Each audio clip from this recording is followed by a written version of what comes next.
Nuestro grupo está conformado por Daniela Alicet Millán, Daira Carabalí y Alejandra Cuartas. En esta ocasión les presentaremos una tesis de grado que tiene por nombre La atención integral en la primera infancia en Colombia desde 1970 hasta el 2012, presentado por la licenciada en Pedagogía Infantil Diana Marcela García Arenas, a la Universidad Pedagógica Nacional y Fundación Centro Internacional de Educación y Desarrollo Humano, dentro de la línea de investigación política del conocimiento en educación y pedagogía. Introducción. El propósito de esta investigación es analizar las condiciones en las que emergió la atención integral a la primera infancia en Colombia, de modo que el autor realizó un balance de las tendencias e investigaciones que han abordado el tema en los últimos 10 años, refiriéndose así al año 2004-2014, para de esta manera poder identificar las distintas perspectivas desde donde se ha abordado esta práctica. Esta investigación se compone de 4 capítulos, en los cuales explicará perspectivas e implicaciones que han favorecido la consolidación de la atención integral a la primera infancia como garantía de desarrollo humano y económico, las consecuencias de no contar con dicha atención y los beneficios económicos y sociales de invertir en programas de atención integral. Por otra parte, también se mostrará cómo se constituyeron estas subjetividades, los saberes necesarios para la creación de centros especializados de educación infantil, la adecuación de planes curriculares y la cualificación de agentes educativos, revisando a su vez la mortalidad infantil, políticas de seguridad alimentaria y por último, el análisis del reconocimiento de los niños y niñas como sujetos de derecho y ciudadanos en el ejercicio donde se configuró lo que hoy en día se conoce como atención integral a la primera infancia. Dentro de los objetivos podemos encontrar que es reconocer qué categorías estructuraron el discurso que permitió establecer la atención integral en la primera infancia como una verdad. Y por otra parte, identificar cuáles fueron los sistemas de relaciones que hicieron posible la institucionalización de la atención integral en la primera infancia. La atención integral a la primera infancia prepara para la vida. Esta nos permite de manera cómo se constituye la forma que se transformaron algunas prácticas familiares, los saberes que volvieron necesarios de centros especializados de la educación infantil, la educación de planes curriculares y la cualificación de agentes educativos. En esta podemos hallar los hábitos y prácticas de crianza. Los hábitos y prácticas de crianza son aquellos que realizan nuestros ancestros, nuestras familias en casa, como sería el cuidado del ombligo umbilical a la hora del parto, la administración de la leche materna, la vacunación y la higiene.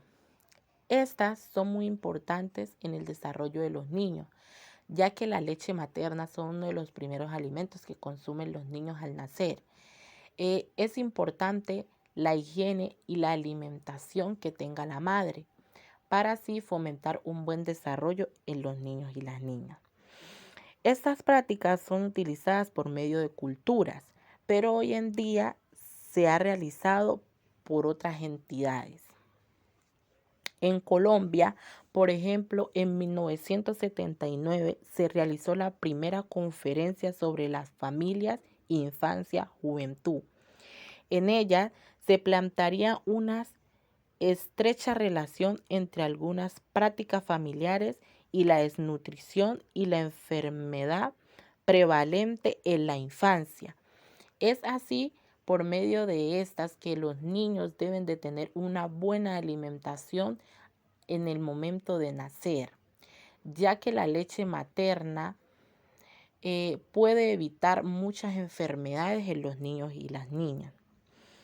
De esta manera se fomentará una serie de recomendaciones y estrategias que ayudarán a fomentar la ovulación de dichas familias.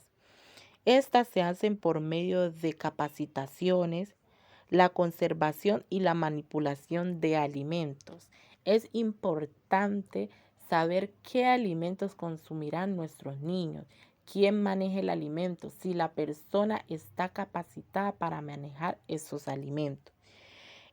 También es importante que los padres de familia, los niños conozcan los principios básicos de la salud y la nutrición en los niños y las niñas, ya que la alimentación es una fuente vital para su crecimiento, su desarrollo, su pensamiento. Entonces, estas prácticas que son realizadas por diferentes culturas que han cuidado, han conservado, hoy en día aún se practica. Niños y niñas sujetos de derechos. La autora en esta parte menciona que la actual política pública no es el origen de los factores que se retoman en la atención integral a la primera infancia, sino que cada uno obedece a prácticas socioculturales distintas y que es a partir de los 90 donde se reconoce que la infancia es la etapa donde se debe gozar de derechos y deberes como cualquier otro ciudadano, lo que implica un cambio al relacionarse con los menores de 6 años, donde la principal preocupación era entender cuáles eran las causas que llevaban a un menor a estar en una situación irregular, para así buscar las estrategias y modificar estas conductas, y así garantizar el cuidado y protección de los niños y niñas. Dentro de su investigación también destaca que en Colombia la Convención sobre los Derechos de los Niños se ratifica por la Ley 12 de 1991, donde se especifica que el Estado deberá velar por los derechos de todos los habitantes del país, principalmente los menores de edad. Conclusiones. La autora realizó un recorrido histórico y documental donde evidenció algunos de los aspectos que se relacionan al surgimiento de la atención integral de la primera infancia en Colombia, sumergiéndose en los diferentes documentos referentes a los procesos de cuidado, atención, educación y legislación de la primera infancia, identificando que desde finales de 1960 algunas prácticas ya estaban encaminadas a mejorar la vida de los infantes. Como resultado de esta investigación, se identificó que las principales razones que impedían que los en ese entonces llamados infantes lograran su máximo desarrollo se debía a las condiciones mínimas para el desarrollo humano, como las bajas condiciones de salubridad. También se quiso mostrar el modo de ser de la atención integral a la primera infancia como parte del concepto de la pedagogía, que tiene el propósito de mostrar las relaciones de saber-poder, donde se evidencian los componentes de las estrategias de atención integral en la primera infancia, que tuvieron procedencia desde la década de los 60 y se fueron constituyendo en diferentes circunstancias que permitieron asumir la atención integral en Colombia. Estas son las referencias bibliográficas que utilizó la autora de este escrito. Muchas gracias, esto ha sido todo por hoy.